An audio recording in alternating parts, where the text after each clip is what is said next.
Un noble sonríe en la corte, pero no es quien dice ser. Una criada sirve vino y luego corre a escribir en árabe lo que acaba de escuchar.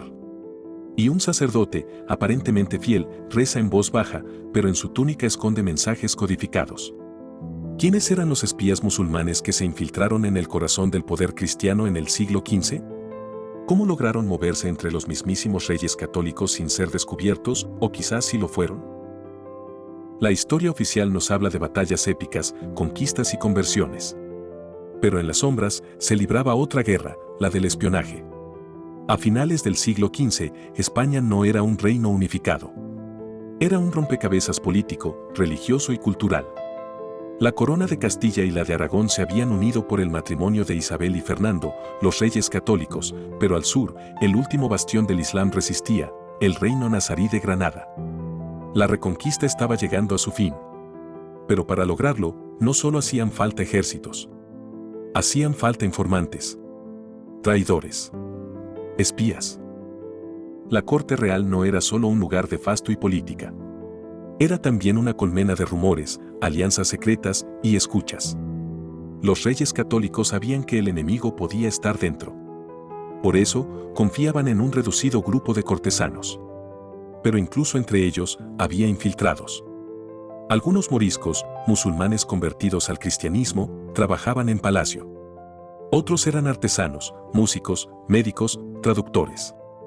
Profesiones que les permitían moverse cerca del poder, sin levantar sospechas. Uno de ellos fue Ziyad el-Masmudi. Oficialmente, un intérprete de lenguas orientales. Extraoficialmente, un transmisor de información clave a Granada. La tecnología del espionaje en esa época era rudimentaria, pero muy eficaz. Tinta invisible, hecha con jugo de limón o vinagre. Los mensajes solo se veían al calentar el papel. Costuras codificadas, las mujeres ocultaban mensajes en los bordados de sus vestidos o pañuelos. Doble fondo, algunos libros tenían compartimentos secretos con cartas escondidas.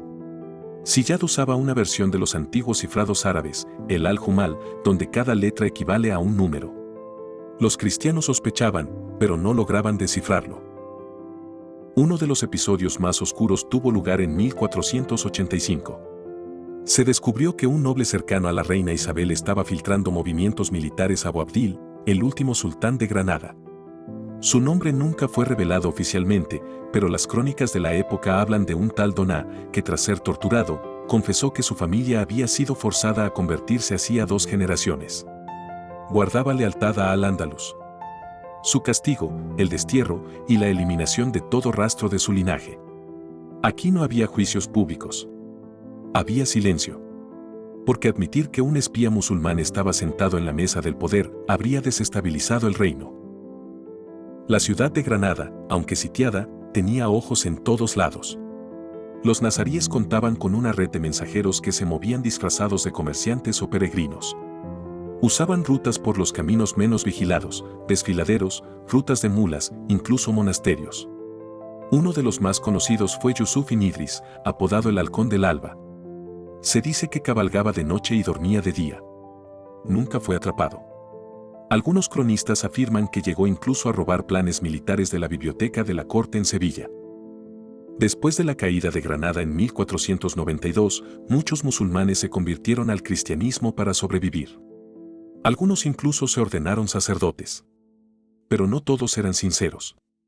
Algunos moriscos dentro de la iglesia continuaron trabajando como espías.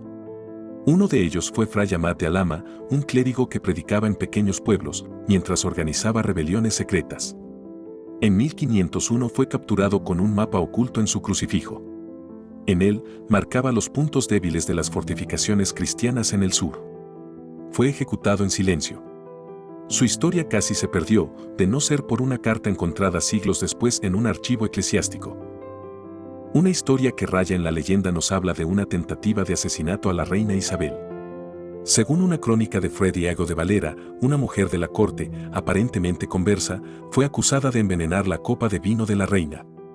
La bebida fue probada por un sirviente que murió al instante.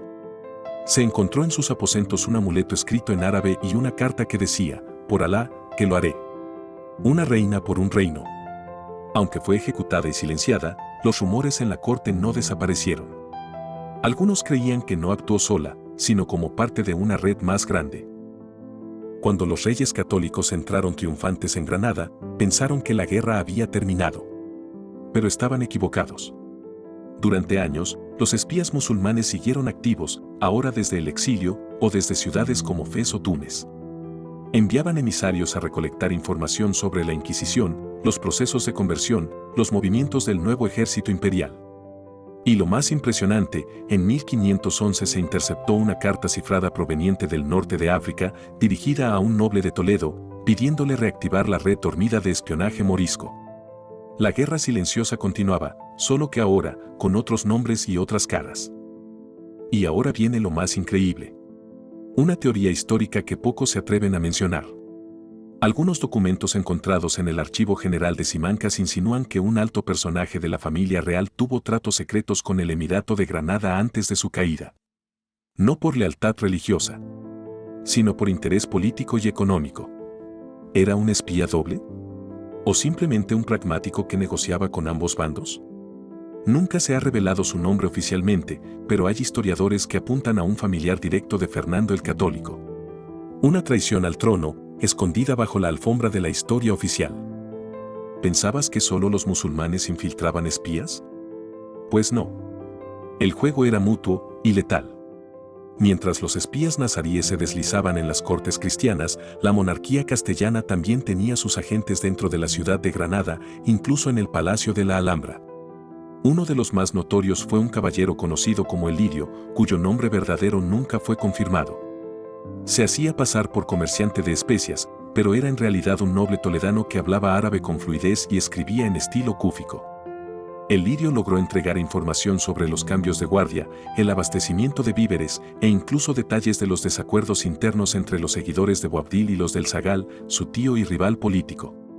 Fue capturado en 1489 tras ser delatado por una concubina que lo reconoció durante una peregrinación.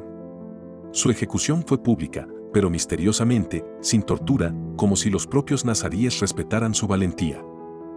Y lo más extraño, poco después, Boabdil comenzó a perder cada batalla.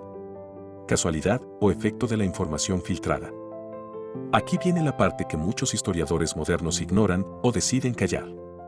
Gran parte de lo que hoy sabemos sobre esta guerra secreta no está en los libros escolares, sino en archivos ocultos o subestimados durante siglos. En 2002, un grupo de investigadores en la Universidad de Granada redescubrió una colección de documentos en árabe aljamiado, es decir, escritos en lengua romance, pero con alfabeto árabe, escondidos entre manuscritos religiosos. Lo que parecía ser un libro de rezos era, en realidad, un diario cifrado de un espía musulmán dentro del convento de San Juan de los Reyes en Toledo. Allí, el espía hablaba de los movimientos de la reina, de los intentos de conversión forzada y, lo más escalofriante, de cómo se organizaban células durmientes en pueblos cristianos que aún mantenían contacto con África del Norte a través de rutas marítimas clandestinas. Además, se han encontrado cartas sin firmar en archivos de la Inquisición que contienen lenguaje cifrado y que solo ahora, gracias a software de descifrado moderno, comienzan a revelarse. Los libros nos hablan de grandes reyes, de conquistas y victorias. Pero en cada victoria hubo traidores. En cada corte hubo espías. Y en cada reino hubo sombras. Los espías musulmanes en la corte de los reyes católicos fueron más que una amenaza. Fueron una realidad silenciada. Una guerra invisible que, de haberse desarrollado un poco diferente, podría haber cambiado todo. Al inicio de este video, te conté que hubo una traición tan grande que pudo cambiar el destino de España. Aquí está, Boabdil, el último sultán de Granada, se rindió en 1492, pero lo hizo sabiendo de antemano que uno de los comandantes cristianos estaba dispuesto a permitir su huida secreta a cambio de oro. Ese comandante fue conde Pedro de Mendoza y el trato fue encubierto, por orden real. En otras palabras, los reyes católicos pactaron con el enemigo. Y esa, amigos, es la historia que no te contaron.